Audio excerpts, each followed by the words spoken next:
Hi there, welcome back to Kelly's Homemade Kitchen. Today I have just shredded from my garden some zucchini, and I'm going to show you how easy it is to make zucchini bread homemade, totally from scratch. And like everything else that I've shown you in the past on these videos, it's nowhere near as hard as you think it is. So let's get going. This does have several ingredients. First of all, you need for 2 loaves, you need between 3 and 4 cups of grated zucchini, which we have. 3/4 a cup, which is like a stick and a half of melted butter. 3 cups of all-purpose flour. Baking soda, baking powder, cinnamon, ground ginger, ground nutmeg, 1 1/3 cups of white sugar, 2 large beaten eggs, which of course I always use the farm eggs, vanilla, salt, and 1 cup of walnuts or pecans, which is optional. I generally put it in because I think it makes for a better tasting bread. But what I do is I use a 1/2 cup of walnuts and a 1/2 cup of pecans for a total of 1 cup all together, of course. And then a lot of recipes call for an optional 1 cup of raisins, which I always have raisins on hand, but I don't generally add raisins to zucchini bread or carrot cake or banana nut bread unless it's by special request. So let's get going. Our very first instruction in this recipe is to combine our dry ingredients except for the sugar. So if you have not noticed on my post here lately, my oven and cook stove that I've been using rather a lot the last couple of years doing all this baking, they almost 2 weeks ago fried on me. I was standing here baking some products for my farmer's market that I do in Lima every Tuesday. And luckily I had all my baking done except for one last batch of cookies that I was whipping up. And while I was standing right here doing that, all of a sudden my stove, which I had preheating at the time, it was this loud explosive noise, almost like a lightning bolt here in the kitchen. It literally scared the crap out of me. And the end result was the whole thing ended up fried. So because of delivery delays, we've shopped physically and online at Menards, Home Depot, Lowe's, Wayfair, Amazon, all of those. And the quickest I can get a new cook stove delivered is mid to late October and into November and December through some of the other places. So I'm gonna give a shout out to my lovely Georgia Peach cousin, Lisa Cover. She, after a week or so of me pulling my hair out, trying to figure out how I was gonna bake this stuff for my market. And I have an event up here at the lake, October 8th, it's called Taste of Indian Lake, which is by invitation only. I was invited to be a part of that. And without a stove though, or an oven, like I said, I was just racking my brain trying to figure out how I was gonna bake for the next couple of markets that's still going on in Lima, as well as this event, as well as private orders that I get rather frequently. And I just didn't know what I was gonna do. And my very resourceful and very smart cousin, Lisa, suggested a toaster oven, which if you look behind me, right here, I did some shopping and I found a large size toaster oven at Menards. It was only about $50. And anything you can bake in an oven, you can bake in it. Obviously it's not as big as an oven, so I won't be able to put 2 or 3 pies in at the same time, but it will hold up to a 12-inch size pan, round pan, which means like for the cakes that I make, I can't fit my oblong or rectangular shaped pans in there, but I can definitely do my round 8 and 9-inch pans and just make layer cakes. So far better than nothing. So I'm very pleased, and I'm going to stop rattling and get going on this recipe. So as I was saying, we're going to combine all of our dry ingredients except the sugar, and we're going to vigorously whisk those ingredients.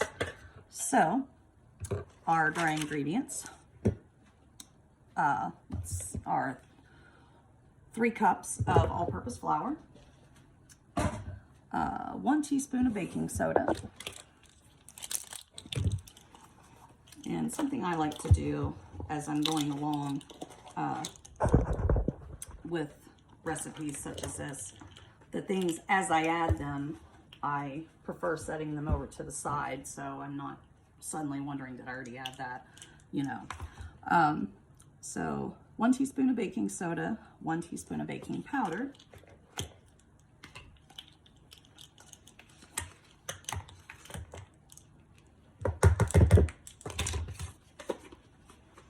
okay, 2 teaspoons of cinnamon,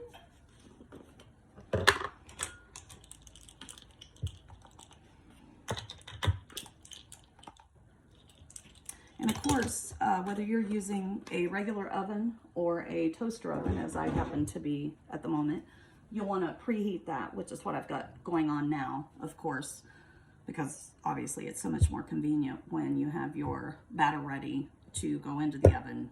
If it's already heated at the temperature it needs to be, you'll save a lot of time. Half a teaspoon of ground ginger. And if you make carrot cake, you'll notice that a lot of these dry ingredients are the same as what you would put in to a carrot cake, which is just kind of interesting to me. Also, 1/4 of a teaspoon of nutmeg.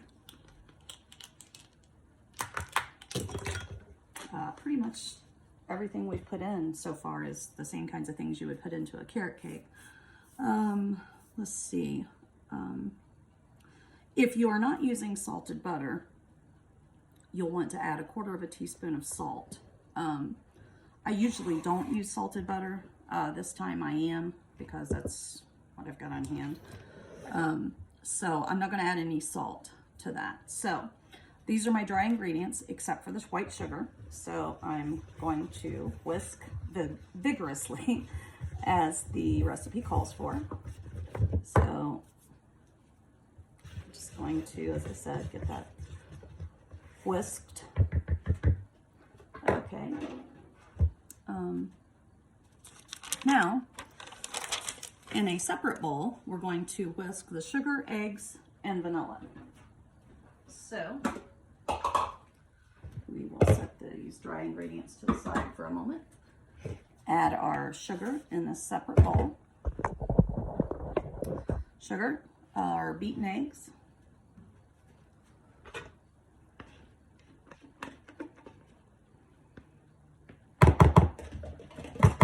okay, sugar, eggs, and vanilla. Also salt at this point if you're not using the salted butter, which, as I said, I am. And we want 2 teaspoons of vanilla.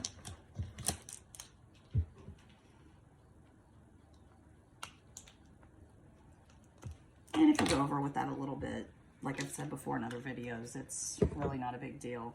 You almost can never get too much vanilla. So we are whisking these eggs, these beaten eggs, with the sugar and the vanilla. No salt, because like I said, I'm using salted butter. So that is beaten.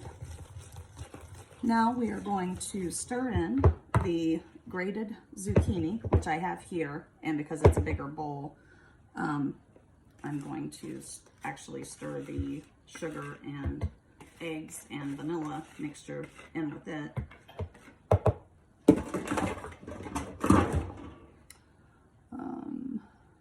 And the melted butter.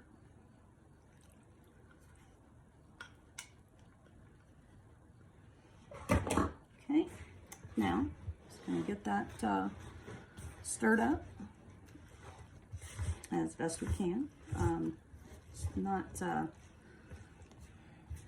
too many ways of whisking grated zucchini, so that's why I'm just using this spatula to blend those. Now we're going to add the flour mixture 1/3 at a time. It's about 1/3. And when I get ready to put the final 1/3 of this flour, I will be dumping this into this larger bowl for obvious reasons. Because for one thing, I don't have another bowl this size, so I have to use my next one down, which is this red one, and it's just not gonna contain all that. So let's get this blended in here, and I will put my second 1/3 of that flour, blend that, and then, as I said, put this into the bigger bowl for the final 1/3 of the flour. Okay, so our second 1/3, which is roughly a cup, because as I said, it takes about 3 cups of all-purpose flour. So as we're doing this 1/3 at a time, 1/3 of 3 cups obviously is 1 cup. So we're blending in this flour mixture 1 cup at a time. And we've just about gotten the second 1/3 of the flour mixed in. So I'm going to mix it in here with the final flour.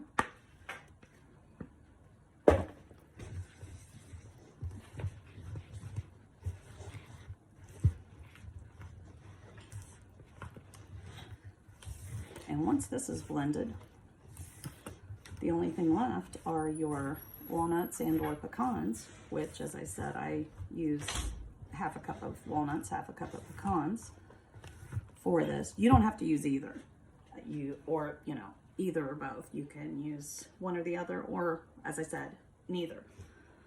I think it adds a little extra yumminess, kind of like banana nut bread, which anyone that's ever made that, you know as well as I do, walnuts and or pecans are optional in that as well. But I think it adds a nice, very nice taste. I don't know any other way to put it.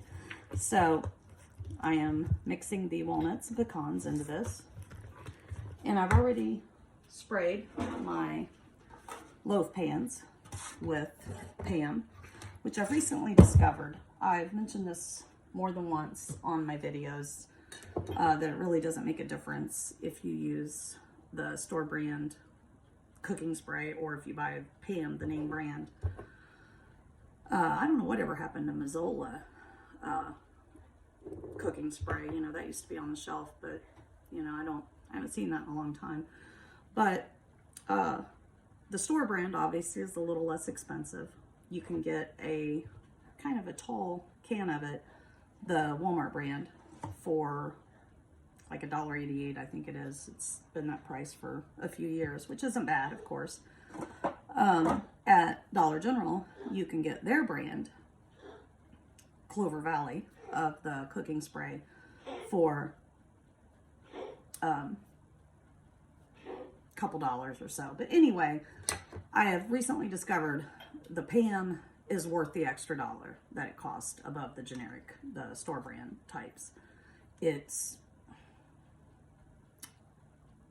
obviously and unequivocally way better. I discovered that recently, so I just wanted to mention that. Anyone who bakes a lot, such as myself, as I said, it's definitely worth the extra buck that it will cost you. You use way less, and it just adds a much better taste, more like real butter. And of course, I always get the butter flavor. Well, let's pour in the batter to our loaf pan, and we're gonna fill it about 3/4 full. This recipe that I've been using here it will make 2 large size pans, loaf pans. So after spraying them with Pam or whatever type of cooking spray you happen to have, and when I mentioned that about the Pam compared to the store brands, it's not that the store brands won't work for you, it's just the name brand works a lot better. And as it has turned out, I have a little less in this pan than I do in my first one. So I'm going to scoop about 1 cup out of the first pan over into this one, and that makes them actually quite perfectly even now.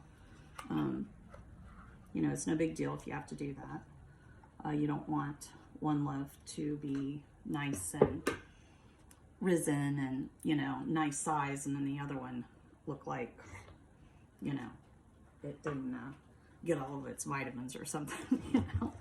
So I'm just at this point here wiping off droplets around the edges. And I probably will not be able to fit both of these into this toaster oven of mine. What I am going to do here is take out the solid pan that comes with this. I'm going to lower this. Sorry for the noise. I know it's going to be really loud on this video.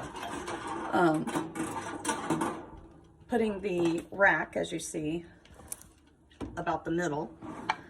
And as I fully expected, it's only going to hold 1 loaf at a time. And let's see here, how long does it need to bake? Bake for 50 minutes at 350 or until your toothpick comes out clean. So I'm going to put this on 45 minutes. And at that point, I will check it with a toothpick.